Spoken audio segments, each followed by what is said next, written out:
Hi guys, I have another review for y'all. Today I am reviewing Jendy's portfolio. She wanted just an overall general feedback on the portfolio, like the whole portfolio site, and also a deep dive in one of her case studies. So yeah, let's dive in. Right off the bat, I love the simplicity and the focus on the background. I think it's safe to assume that this is your artwork, and I love the little bit of sneak peek of who you are as an artist and what your general like style is. I think that can be a tool, especially for companies where they're looking for like a specific type.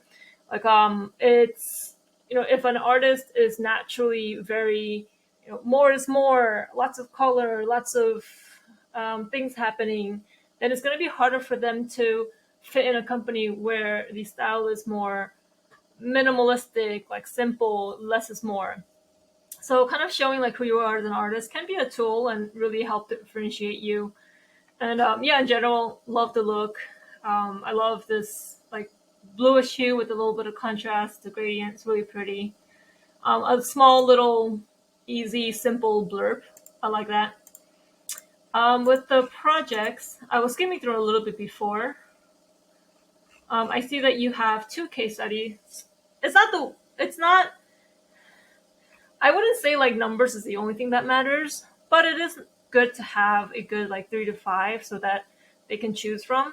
So if you're working on a third or fourth, awesome. If not, then there are ways to get some more case studies in your portfolio. It could be like another solo project, or it could be volunteer work. I use catchafire.org to get some volunteer work. It could be any like those hackathons or things like that, or it could be a group project, or yeah, it could be really anything. But just throwing in like 3 to 5 case studies, according to all the recruiters that I've talked to, is like a solid number. But yeah, so kind of just overview of this. I love the clean images. It's pretty straightforward what the product is about. And for the title, I think it's pretty clear what the project was about.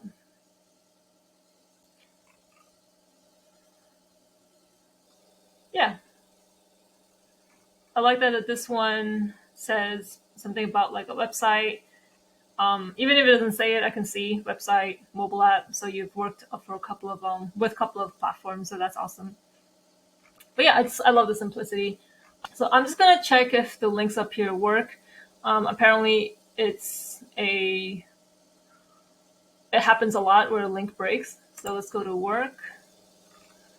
Okay, that's the home page. That was a little bit confusing because I expected it to be a different page. It seems like the link is broken. It's leading me back to where I am versus like me showing the work. If I click on your name, where would I go? Okay, it looks like your name brings you back to the home page, which is the same as the work. So I don't think you need to take the work. I don't think you need to put the work. Clicking on the name is a pretty common behavior in a website, so I think that's good. Your about, I love the consistency with the blue. I like that this is a little bit lighter. This gives a little bit more like interest, in my opinion. But that's all personal. Um, I like that it's short. It's short and sweet. Love that you bring up UI, some design, and some UX design, and then some like non stuff related. Okay, I know a little bit highlight of your previous experience or accomplishments. It's pretty cool. Resume, sweet. Your resume works. Cool. Okay. So yeah, all the links are working. So yeah, let's dive into the case study. So I'm just going to do a rundown of the overall structure just so I can see in a high level, and then I can dive in deeper. So we have a picture of the website. I actually didn't realize it was a website because I didn't see this part until the end. Maybe like a MacBook or something like that. That's personal, up to you. I don't think it's that big of a like that big of a issue. But okay, ensuring women members of women in computer science have access to reliable platform for information. Okay, this kind of talks about it. Some responsibilities, job context, and then some tools. Okay. And the problem with this is disorganized. You kind of pointed out some issues with it, and then what your goals are. Some ideation you did. So you show some before afters,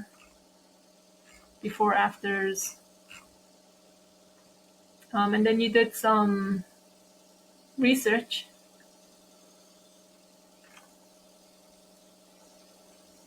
And then you created a prototype. Okay.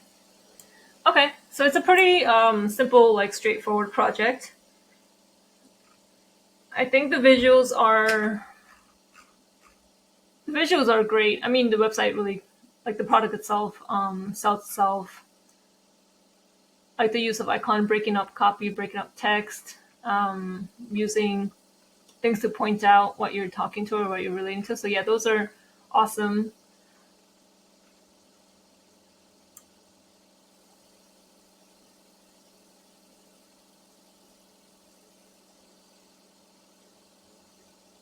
I think your style really shows through the website. I don't know if like these are like a style that they chose or it's something that you designed for them and you kind of stuck to your own like personal style. But it's cool that I'm seeing like a consistency in your design styles from your main page to your about me to the products that you're building. And again, like depending on the company, that can be one of the things that hooks them. You know. Okay. So I'm gonna dive in a little bit deeper and then come back with some things that I've might have seen and wanted to point out, or things that I wanted to give feedback on.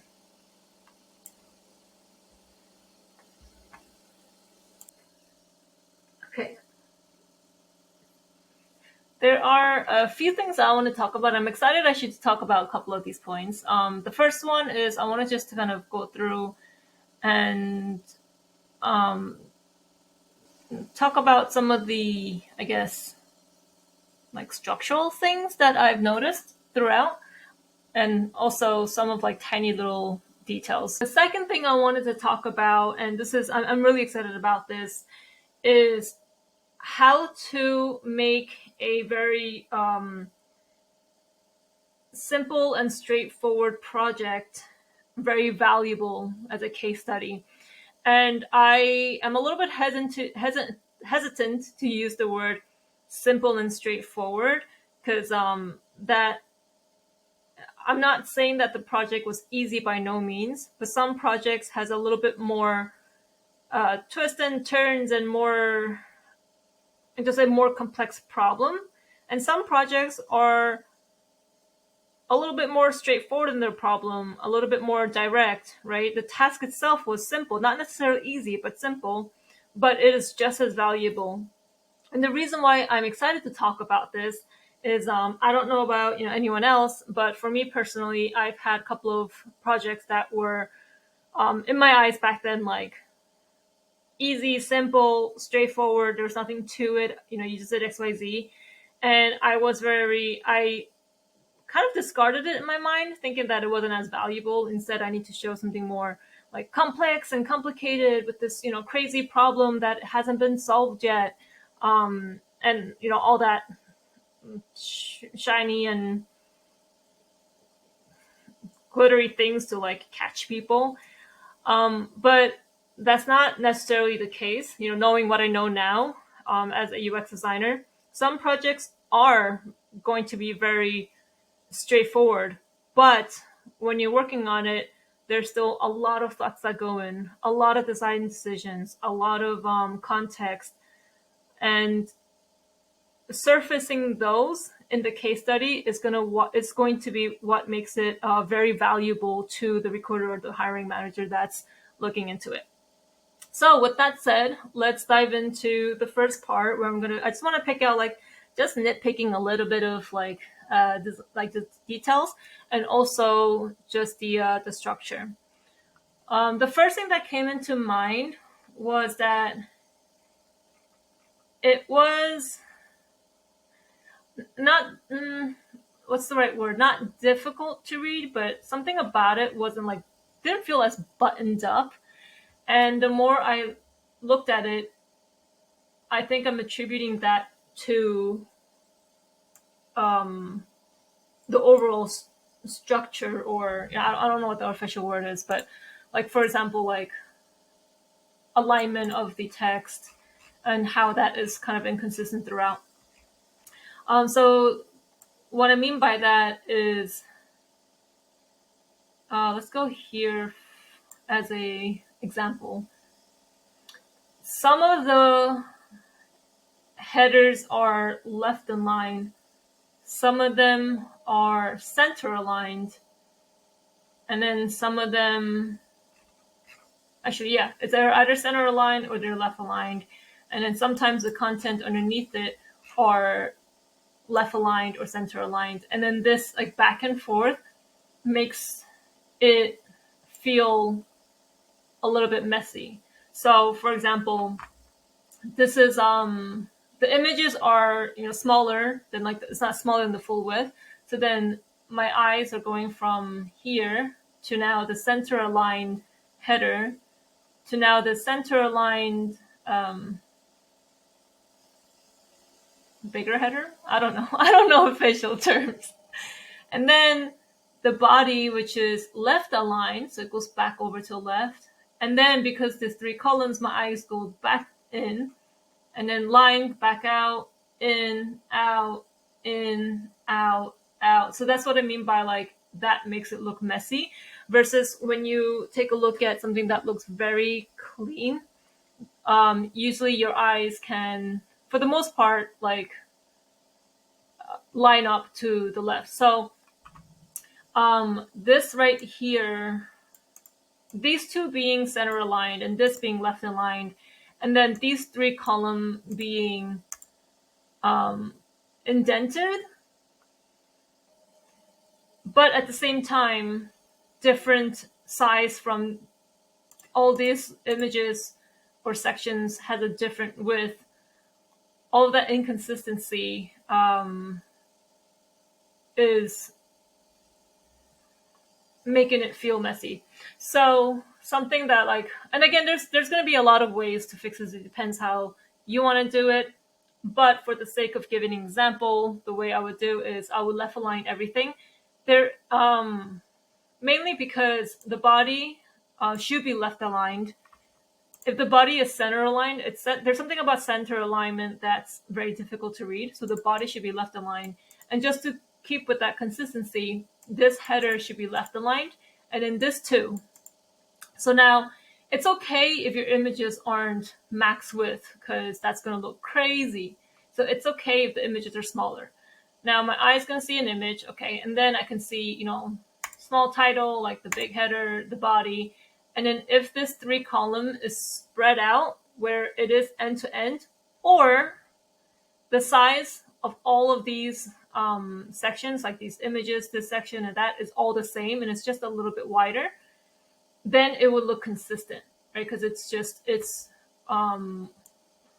one like line that my eyes can follow, and then it's just 2. It's not like this multi like back and forth and back and forth. And then also this line, it should start and stop at exactly where the title starts and where the left aligned copy starts and stops. So that again, you don't have like that dip in the outside and goes in. These right here these works because it is going pretty much end to end. yeah, end to end, and all of these are left aligned. So like within this one section, these are consistent. Now for here, this is center aligned, and then this is left aligned, and then this is center aligned, so it's looking a little bit crazy. So again, if you left align this, and then you left align this, and then I think overall this can be a little bit optimized, but it'll be better. So now it doesn't mean, again, there's, depending on like what you prefer, it doesn't mean everything have to be left aligned. Let's say like you do want this title center aligned. I think it's fine as long as you find a way to keep it consistent for the, so for example, if you put like a line above and below it where the line goes edge to edge, even though the text is in the middle, my eyes will wind up in the left. Or if you create a if you highlight like the section or something, there's other ways to do it. Here right now in this particular section, I'm a little bit confused what to look at first. Here is very, very, very clear, right? I see this really big header. That's where my eyes go first. And then I look at this, and then I see this. So very clear hierarchy. I agree with the hierarchy. Here I am not too sure. So I think I need to look at here first because it's blue. But this is also bigger and more bold. So is that first? So not too sure here. And also, I don't think you need to say that. Maybe it's not a big, like another title like this. Maybe you just kind of explain it just like how you did it here. Just like a quick short sentence.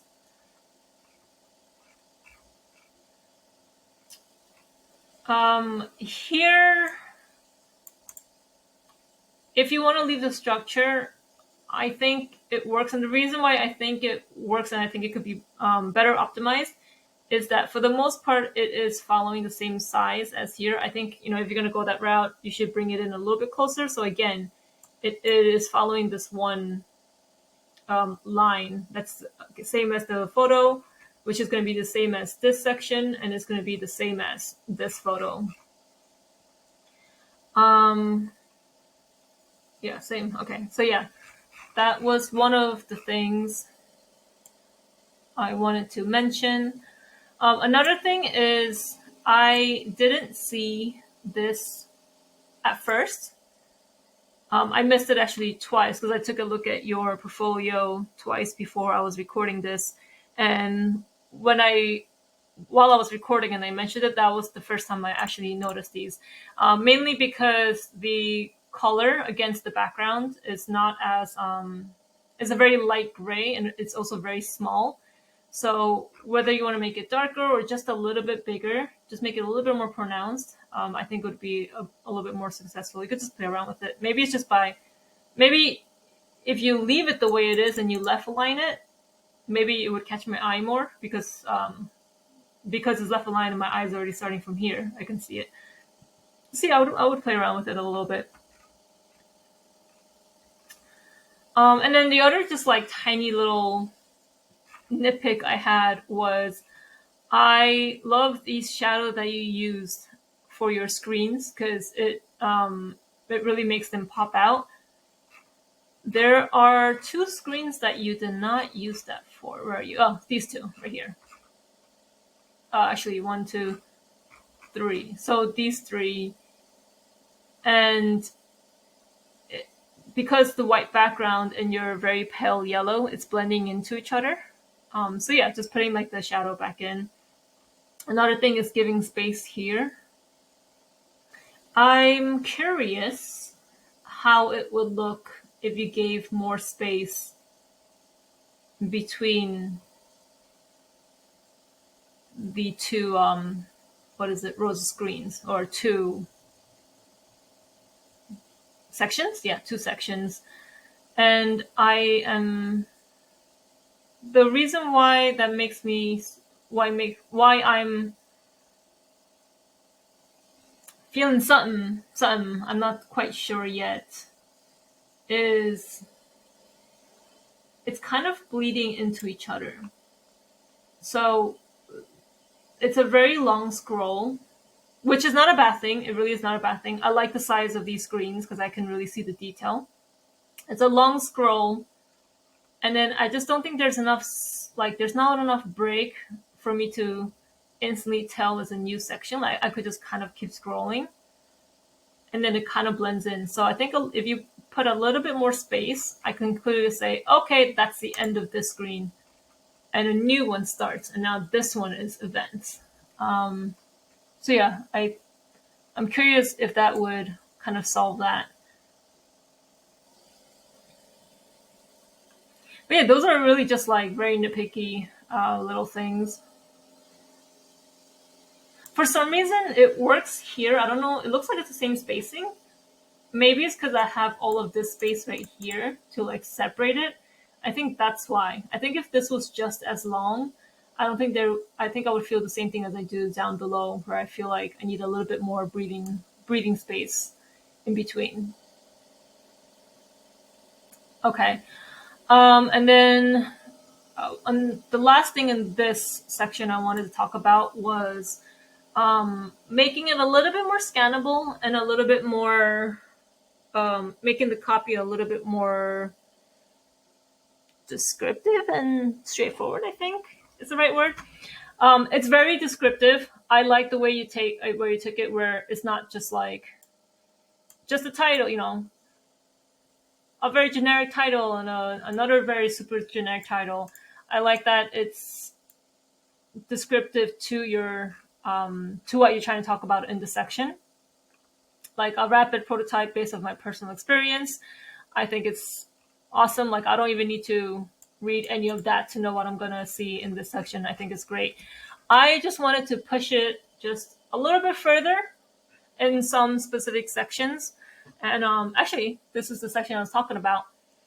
I like, again, going back to the previous section.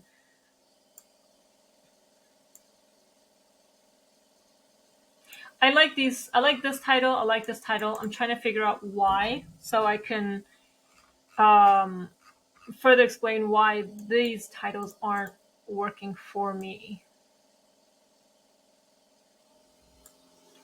I need a second to think.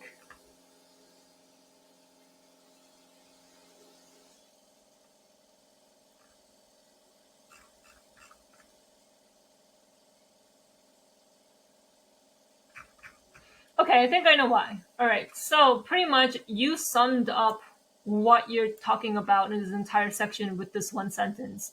So I don't need to read any of this actually to understand that, okay, the problem is there's a disorganized structure, right, in the hierarchy, and it makes it difficult for them to find information. Perfect. And if I want to read further into the details, then I can, but I don't need to. Same thing here. I don't need to read any of this to know that you made a quick prototype on the website, and then just before or after. So very easy.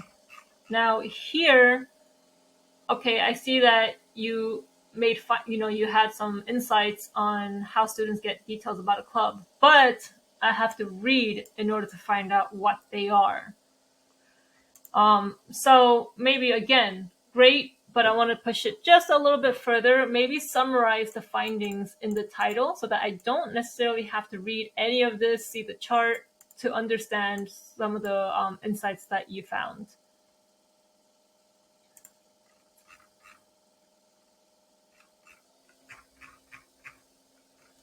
Yeah, I think that pretty much sums up why. I do have a question though. I'm curious why research came before your prototype. I would assume that you maybe did some like analysis on the current website, and then you did some research on what the needs were, which is how you found some of these goals, and then you ideated on. So I'm curious why the research comes after that. Okay, moving on to the second part of the feedback is how to surface more value in this in a case study when the project is uh, more straightforward. Okay, so just looking at this, the way this case study is, it looks like a very easy project. Like, okay, you dissected it, you analyzed it, and then you created a like another version, and then you did some research, and cool, here's a new ta-da. But that's, I'm pretty certain that's not the way it went down. I'm pretty sure the research you did, there was a lot of like reasons why you looked up a certain thing, reasons why some data were important versus other. And then when it was time to like prototype and wireframe, there was a lot of design decisions. It looks like a lot of like these styles were added to it. Before it was pretty like bare bone. Like you kept the blue, but then there's a lot of components that you've added. Like for example, the wave or like the fun bubbles we see down there. A lot of design decisions came up. Even like deciding to collapse like navigation. Why did you choose like specific things? So there's a lot of things that went in there, and it's just not showing through. And I think it's such a missed opportunity. Such a fun project, and I would love to see it come through in some of the parts of like this case study. So going back and kind of going step by step and a little bit in depth of like examples I wanted to give on how to like surface those things. And again, take everything with a grain of salt. For those who watch all my videos, I know you heard this every single time. Take everything I say with a grain of salt.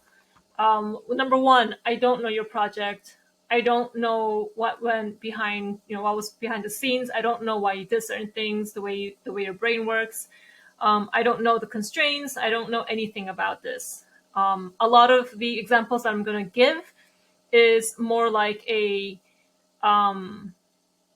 an idea or an example, less of a suggestion.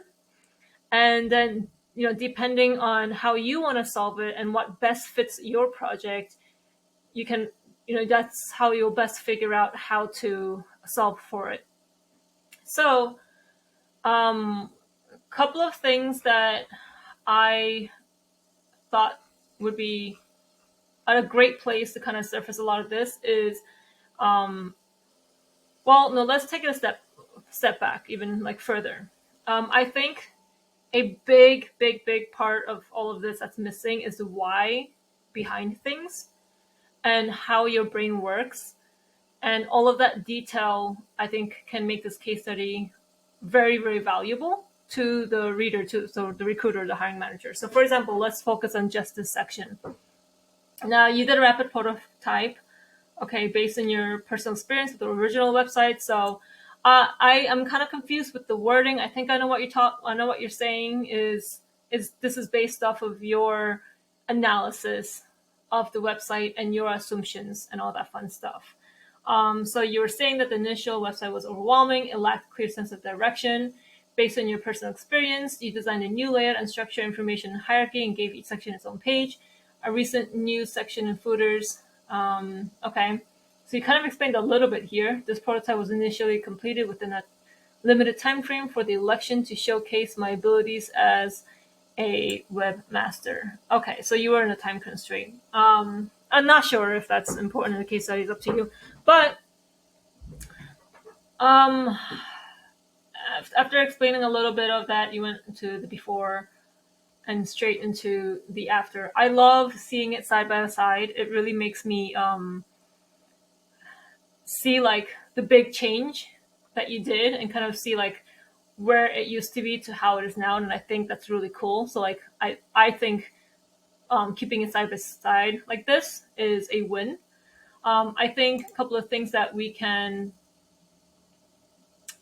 bring into this or add into this is the why behind your design decisions.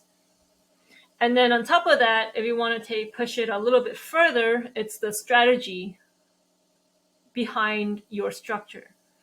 So when I mean let's go with the strategy first because that's more high level, and then we'll go back like into details of like the design decisions.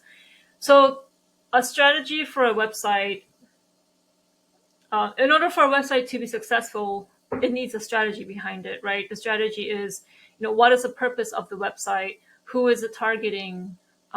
What really knowing the users and how they interact with it, and all that fun stuff. And based on all of that, you'll create a strategy of how to lay out the website. So, for example, I mean, it looks like that's it's you were doing some of that, like between um, each section have its own page to like the hierarchy, like all of that is strategy and you thought through it. I'm just not seeing it in this case study. So explaining like, okay, why did you separate each section in its own page? Like, what was the purpose of it? Why um why is it that splitting each section into its own page is it successful, and how does it support the main strategy? So how does it support the main purpose of the website or the main goal of the website? Hierarchy. So when you chose a specific hierarchy, right? So you decided to put purpose first, and then some announcement, and then some upcoming events. How did this hierarchy align with the goals of the page? An example is if the page's goals were for users to find upcoming events, then the strategy for this page, the hierarchy would be different. Upcoming events would come first, right? And then you describe the purpose and all that fun stuff. If it is to create a community, then maybe the purpose will come first.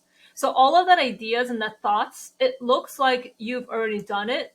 Um, and I'm just not seeing it. And I would love to see that, because strategy is a big part of UX, right? Without that very high level, um, I keep saying the word strategy, I can't think of another for it, but without that high level direction of where you want to go, like the end goal and the purpose of the page or the product, it's hard to design for it. Now, when you have clarity on where you're trying to go with the page and what its purpose is, then all the all the design decisions you make afterwards come easy, right? So I want to know what was the main goal of this website, and because of the goal, what was your strategy? What was your thought process behind it? This navigation bar is part of that strategy and that hierarchy and the structure and all that fun stuff. Why did you do that? Why did you condense all of this? Like, what was the goal of the page that made you decide that these are the four main things that should be surfaced, and everything else get collapsed somewhere else, it gets put somewhere else, or XYZ. And then before going into each details of each section, I want to know, why did you separate these sections into each pages? And then for each page, what is the main goal of it? What is the purpose of it? And then this is for every page. How would you measure success?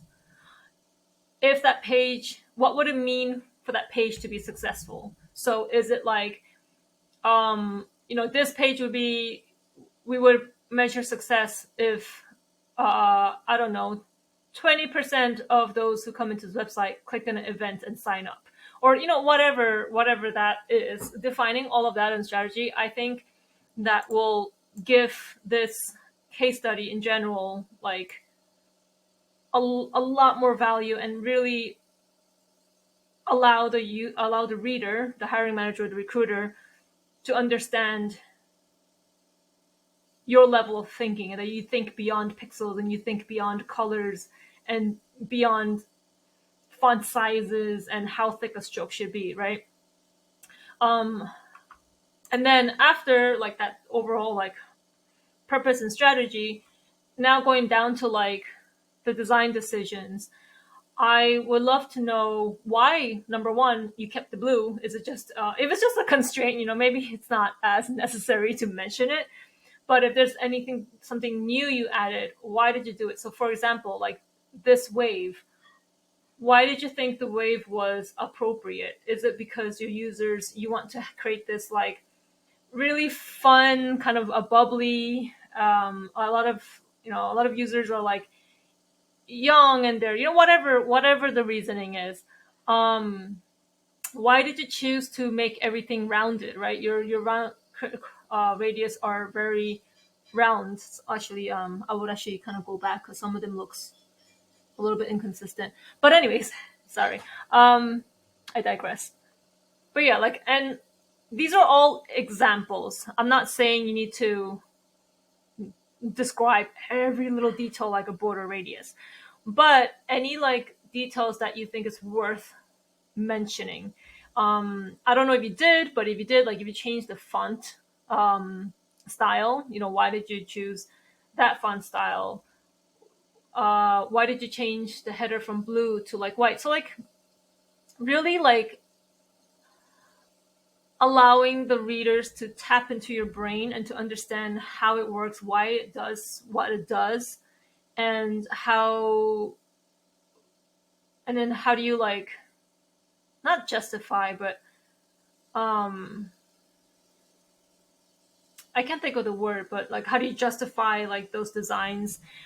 I think goes a very very long way, because a lot of the time when any company is looking for a UX designer and there's a million out there all looking for the same role, they are going to go with someone who is able to think beyond pixels, beyond like, oh, I did it because it's pretty. Oh, I did it because it looks nice. Oh, I did it because um, I felt like it, right? It needs to go way beyond that. You need to understand like why you do certain things. Um, I decided that I'm going to create a white, the navigation is going to be white because I want to use a lot of the blues, which I think is very important to the, to the branding, to the branding color. I want to use it throughout the page. And if all of these details are blue and the navigation is blue, the navigation would get lost. So I wanted to keep it white. So like really understanding yourself and then knowing what you do, why you do what you do, will go an extremely long way. Let's give another example. So again, like same thing here. Like, why did you decide that? Why is it that this wasn't working for you, right? Is it because the information was not what is it, grouped right? Right. If this is related to this, it should be grouped together. Um, Hierarchy wise, the spacing is a little bit off. I don't know. I'm making stuff up. One thing that I'm pretty sure of is, again, center aligned is very difficult to read, right? With this left and right and the zigzaggedy and all that fun stuff. And so that's why you chose a left align. It's cleaner, it's easier to read, it's easier to scan. And kind of going back and picking apart your brain, like, maybe at this point you don't know why you did what you did. I didn't. Only way I started to find out was when I went back, just like this case study was all created. I thought it was done. I've already applied to several like places. I went back and I had to try and understand myself. Like, okay, why did you go from center align to left align? What about it? And then picking it out and be like, you know what? It's because I found it hard to read. And when I aligned it this way, it was a lot easier to read. So understanding things like that, and then also sharing it to the reader, will help them tap into your brain and understand like how you think and what makes you tick, and what makes you do what you do. Let's see. Another, yeah, like, and that doesn't, like, the examples I'm giving doesn't always have to be about design decisions. It could be about anything. So for example, like this research right here, you said, due to the majority of like students accessing initial information through a website, it is vital. So like, I'm sure that is one of the, this right here is one of the many, many insights that you got. But what about this did you find so important that you had to put in the case study versus the other ones, right? What about this changed your product or changed the way you go out for your product or in any way, shape, or form affected the product. Again, I'm making this up, but for example, if the client wanted to redo, I don't know, a sign up page, and they didn't want to touch the website. And after your research, you found that majority of the students are accessing it through a website, and I don't know, maybe after usability, you also learned that no one actually gets to the sign up page. Then those insights that you found in your research, you took it and you went to the client and said, hey, look, listen, I understand you want to optimize this page for the sign up, but I don't think that's where your problem lies. Your problem lies is that no one, like, the website is not enticing enough for anyone to get through to the website to the sign up page. So unless you fix the website, that sign up page is not going to mean anything, and we would be not using the best time or best of our time or our resources, right? And then that changed the whole part. So let's say, like, that's just an example. Then, like, really showing that and, like, see, now I get to see, like, oh, okay, so your insights that you found really, like, majorly affected the product. Like, that's really cool. That is interesting. And those type of information in a case study makes a case study interesting or not. So I would go back and kind of dig a little bit deeper and figure out, like, okay, why did you decide to surface this? How did this change your product? How did this change the way you thought about your product? How did this change the way you went about a product? Did it change it at all? If it did, then again, going back to answering those questions. If it didn't, then why is it in the case study?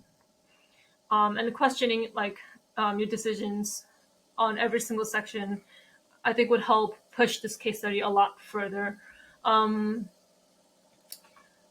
Again, new experience. I love it. I love seeing. Oh, actually, before I even move on, I forgot. I wanted to mention.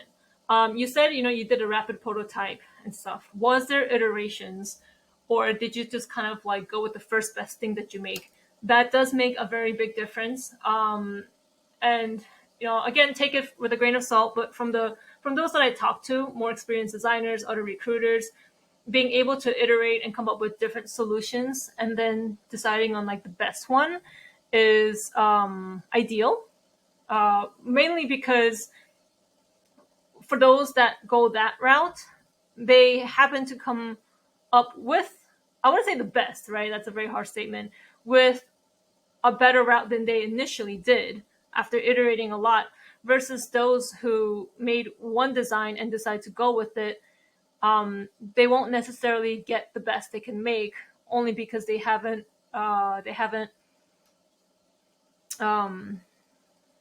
explored all of their ideas and their options. So yeah, if there are other iterations, then maybe, again, it's your project. You have to figure out what's important to surface or not. But maybe that is important to add into the case study, right? Especially when something is like, when the project is very simple and straightforward, then it becomes less about the project, more about you as a designer, how you went about it.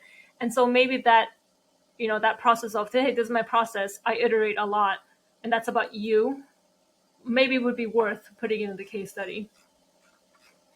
Okay, so now moving back to where what I was trying to say before was, I love seeing that the final product is different from this, which is, again, that's what I was talking about, the iteration. I just don't see, like, it's just not as obvious to me. But I do see a difference, and I'm curious, like, how did you come up with this? Again, going back to, like, what were your design decisions? Did you build a new design system for them? Like, I didn't see this before. Is that a new design system? Did you build it for them? The colors, the blobs, what about the blobs made you want to stick with those versus going for more of a cleaner, pulled back version? But yeah, really any design decisions. And then I think that does wrap up my points. I think in general, I love seeing, like, this consistency with your art style. I think it's really cool. I think it says a lot, and I think it does. You're starting to create a story of who you are as a like your design style, and I think that's awesome. And I think that's something that you should continue to explore in your portfolio. But I hope this was useful. And again, you can hit me up in LinkedIn if you need any clarification or any more questions. Thanks, guys.